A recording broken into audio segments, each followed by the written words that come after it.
बात उस काराबाख युद्ध की जो पिछले 37 दिन से जारी है, जिसमें 80,000 से ज्यादा जिंदगी खत्म होने का दावा किया जा रहा है, जिसमें बड़ी संख्या में आर्मेनिया और अजरबैजान का गोला बारूद और हथियार खत्म हो चुके हैं, लेकिन फिर भी जंग थमने के आसार नजर नहीं आ रहे। इस बीच खबर है कि अजरबैजान के हमले में रूस के 2 सैनिकों की मौत हो गई है। अजरबैजान ने सुखोई 25 को मार गिराने का दावा किया है, तो आर्मेनिया ने सीरियाई आतंकियों को पकड़कर अजरबैजान और तुर्की की फिर से पोल खोल दी है।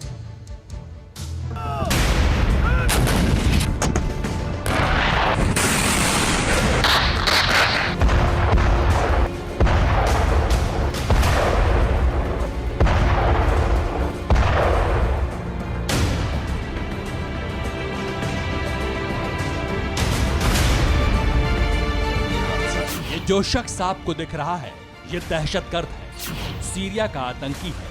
तुर्की के साथ करार के बाद काराबाख पहुंचा था आर्मीनियाई इलाकों में बारूद बरसाने। आर्मीनिया के शूरवीरों ने इस टेररिस्ट को पकड़ लिया। पकड़े जाने पर इसने कबूल किया कि कैसे तुर्की और अजरबैजान की आर्मी के साथ सीरियाई आतंकी जंग लड़ रहे हैं काराबाख में।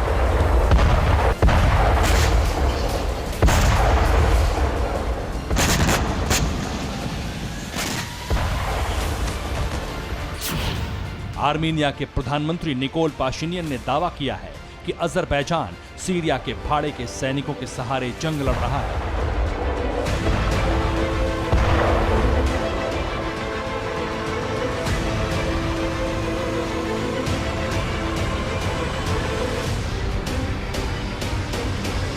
उन्होंने कहा कि इस बात के ठोस सबूत हैं कि अजरबैजान के लिए तुर्की बड़ी संख्या में सीरिया के भाड़े के सैनिकों को भर्ती कर रहा है।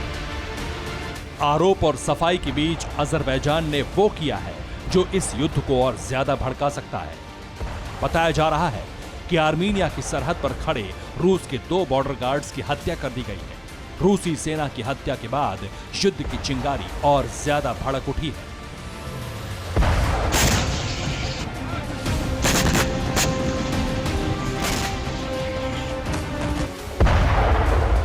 काराबाख युद्ध में रूस की सीधी एंट्री इसलिए भी तय है क्योंकि अजरबैजान ने सिर्फ इतनी भर हिमाकत नहीं की है, उसने आर्मीनिया की तरफ से लड़ रहे एक रूसी विमान को भी मार गिराया है। ये धुएं का उठता गुबार बमवर्षक विमान पर प्रहार का साक्ष्य है। दावा किया जा रहा है जिस मलबे से धुआं उठ रहा है वो रूस मार्का सुखोई 25 फाइटर जेट है, जो आर्मीनिया की ओर से अजरबैजान पर बारूद बरसा रहा था। अजरबैजान ने इसे मार गिराया। यूं तो पहली बार रूसी विमान नहीं गिरा है काराबाख के मैदान में। इससे पहले भी 18 अक्टूबर को अजरबैजान ने ऐसा ही दावा किया था, लेकिन तब आर्मीनिया ने नकार दिया था और इस बार भी झूठा करार दे रहा है, लेकिन जलता हुआ फाइटर जेट सामने है।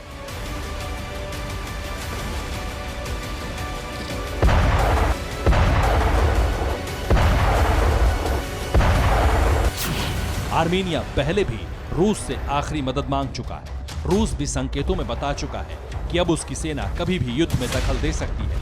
अब जबकि रूस की सेना को मारने का दावा किया जा रहा है, रूसी विमान के विध्वंस का दावा हो रहा है, तो रूस के दखल और जंग के और ज्यादा विध्वंसक होने की आशंका बढ़ गई है।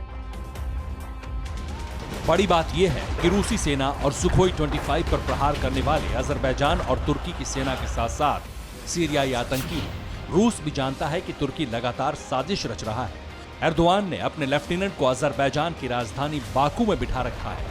तुर्की के विदेश मंत्री बाकू में बैठकर युद्ध को कंट्रोल कर रहे हैं। तुर्की के दम पर कूद रहे अजरबैजान के राष्ट्रपति ने कहा है, जब तक आर्मीनिया घुटनों के बल नहीं बैठेगा तब तक यूं ही आग लगी रहेगी, धरती जलती रहेगी, लोग मरते रहेंगे। इस युद्ध की शुरुआत में रूस ने भी उदासीन रवैया अपनाया। उसने आर्मीनिया और अजरबैजान दोनों को समानांतर समझने की कोशिश की, लेकिन तुर्की की शय पर अजरबैजान ने 3 बार न सिर्फ सीज फायर का उल्लंघन किया बल्कि प्रेसिडेंट पुतिन का भी अपमान किया। अब जबकि रूस की सेना के जवान मार दिए गए हैं, रूस में बना विमान मार दिया गया, तो रूस के युद्ध में आने की आशंका बहुत ज्यादा है। आपको बता दें, युद्ध के 37वें दिन 80,000 से ज्यादा लोग मारे जा चुके हैं। टैंक, ड्रोन, फाइटर जेट से लेकर बख्तरबंद गाड़ियां तक तबाह हो चुकी हैं। आर्मीनिया और अजरबैजान दोनों देशों को जबरदस्त नुकसान हुआ है।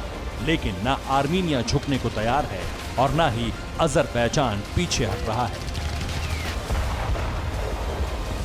Bureau report, TV9 Bharatvarsh.